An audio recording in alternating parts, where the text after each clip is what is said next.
Welcome, ladies and gentlemen, to another WARNO Ranked match. On the right side, I have myself playing SUD, and on the left side, we got SnowWolfie, a top player, in red playing 5th Panzer. It's a very kind of shorter game here, so I'm going to go over the deck after this game as well, but I kind of emphasize why I built it the way I do, and kind of like general strategy you do against especially these heavy tank decks like 5th Panzer, like 3rd Armored, and so on. Anyway, let's go over our deployments here. We can see that he's opening with 2 Roland 2s, some Pioneers, tons of Pioneers, maybe expecting some type of rush in the town, with some Jaeger as well, 1A5, a good old ATGM plane with a 24 pen, a really good plant, Hilo. Some Lukes, some Off-Galare, some airborne units, and 2 Recon in the north. And we can see he's got no CVs at the start. We're a little bit different, 2 CVs, 1 going to the north with a Green Beret and a BGS. BGS over here as well with another CV, 2 Roland 3s, a little bit better upgraded than his Roland 2s, 4 AMXs, 1 going through the town, 1 going to the south of the town, 2 Green Berets with a full Schmager, and another full Schmager behind here with 1 VLRA. And yeah, anyway, general idea for me was to rush down this area, get in this location. You can shoot down this road from this little area and lock down this road for any reinforcements. And then I had 2 vehicles trying to look down this main road here, see if we can snipe anything coming down this road to try and reinforce. And yeah, that's the general strategy here. And let's kick this game off. You can see he ends up with an F4 as well. Maybe predicting, maybe anticipating some type of helo rush some kind. Kind of interesting though, I am playing SUD, so I'm kind of surprised he would think that. Rolling 3s though, getting pretty close, but he peels out just in time to get out of the radius of the shots. Now he knows though I have some type of Roland. And we're pouring into this town really quickly here. And it's going to give us that early lead here, getting in these positions here. Probably should have played a little bit more aggressive with my AMXs. I can actually keep him behind here. VLRA, one of them, does the job here, aiming at this helo. Do snipe the Lukes on the main road. And the VLRA is going to mop up this ATGM plane, which is 65 points, paying for the 50-point VLRA already. Lukes does dodge 2 AMX shots, pretty impressive.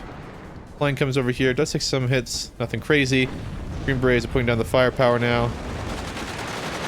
But, you know, killing some of these transports is worth it. I mean, they are 20 points of transport. And actually, they're more because they are the 35-point Milan. AMX are going to move up, realizing there's not really much AT here. Moving this AMX in another angle to help out. We're going to start firing some shots here. Fires run around on us. We get a nice hit on us, so I'm going to smoke off. We're taking the north, we're taking the south, so we're going to go really high on tick. He's buying us 2 CVs now. I'm buying another ATGM. We 2 hit his plane, he's going to evac now. But he's really pouring in these Pioneers, which is going to be problematic. I'm buying my own wave of Pioneers as well to assist. I do have full Schmager Pioneers in here to kill his tank. Now he's got a problem. He's not going to have any reinforcements here. This is the key. Got to cut off reinforcement routes. From both angles here, he's got a pincer position here from both sides. He's gonna start taking really big hits, and he's taking a lot of poundings from the AMX, shooting into the town on his units,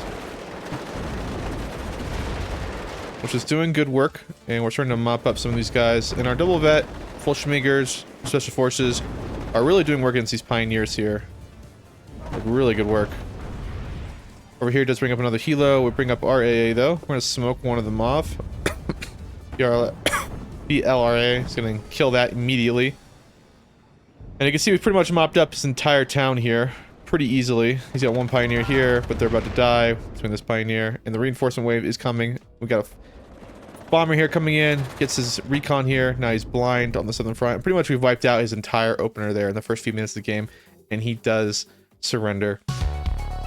Doesn't have any opportunity to blow up his tanks and so on, which is kind of the weakness. And, you know, he's a top player. I mean, so let's just go over, though, some of the things that why we build the deck we do. So there's a lot of questions. Everyone's telling me, like, oh, a lot of people tell me SUD isn't that good. I think SUD's actually one of the best. I don't think it's S tier, but maybe A or B tier. And the thing is with why you run it the way I do. So obviously you have to take the AMXs. The AMXs are the key unit there. At the beginning of the game, what you do is you bring the full Schmager. So like a lot of people say this, full Schmager really weak on their own. They have no AT. They can be abused. One of the few airborne units you have. But you have the Green Berets, and the Green Berets are also pretty weak on their own. They get annihilated by CQC infantry. They're only a 6-man squad, and they're an expensive 6-man squad. They're 60 points. I mean, just to give you some perspective, a Jaeger squad is 50 points. That's an 11-man squad. Doesn't have the special forces trait, but still 6-man is pretty tiny. And so what you'll do is you pair your Green Beret always in a pair with a Fallschirmjäger here.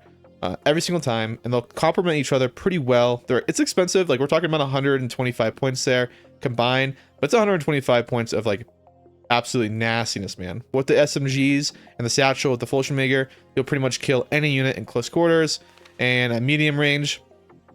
And with AT, you'll pretty much annihilate anything with Green Beret. It's really great combo. And then you mix in the the AMXs at the start, which we saw we did, and you pincer. Usually you want to pincer or grab key positions, which you know reinforcement roads are going to come down. You also want to put them in positions where it's going to be stealth. You don't want to get these guys in tank on tank engagements. You want to get them in situations where they're fighting BMPs from like cover or stealth mode and so on. That's the key of these units. I bring the LGBs and high altitude bombers. You should bring, I think in general you should bring both. You bring the LGBs, these things get 2 shots. They one shot every single tank.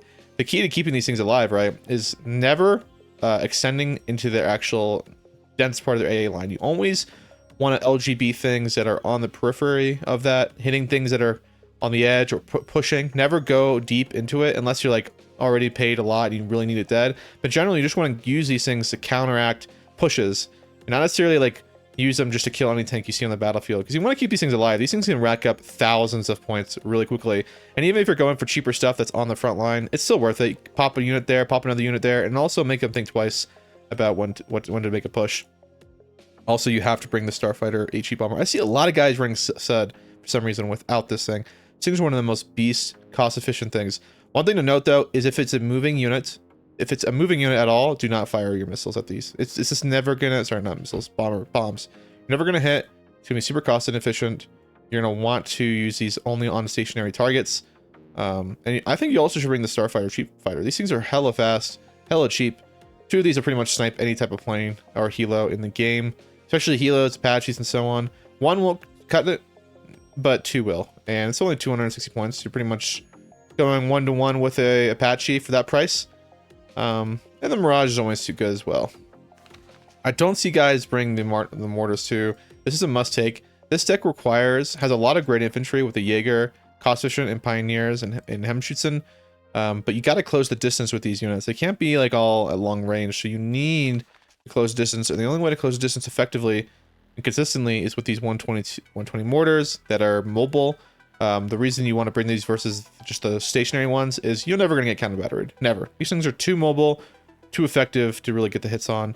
And I think it's really worth the extra price there. You're only paying a decent, only a couple more points more. It's not a big deal. And then 110s, 2 of these firing at the same time will kill any super heavy tank in the game that's not moving. So that's the key of these things. But you want to turn on return fire here and fire at the same exact moment the shots hit together, because the first shots together, 2 of them will stun the tank and the next rounds will kill it. But if you only fire 1 at a time, there's opportunity for the tank to react and then move out of the situation. And yeah, that's kind of the general stuff of this deck. Again, I see people make those mistakes. Also, I don't think you should rely on M48s. M48s are really specialized in specific units or situations. They're not good for infantry fire support. They're actually pretty garbage. They only have an MG3. They don't have any like 20 mils or anything like that. So really want to use these in like CQC against enemy tanks, like T-55 and so on, like 3 or 4 of them in pairs. They can't be on their own. They have to be in groups of pairs to be cost efficient. The other models that people see, I just don't think these are worth it. The 17 pen is so much better for just an extra 10 points. It really makes a big difference.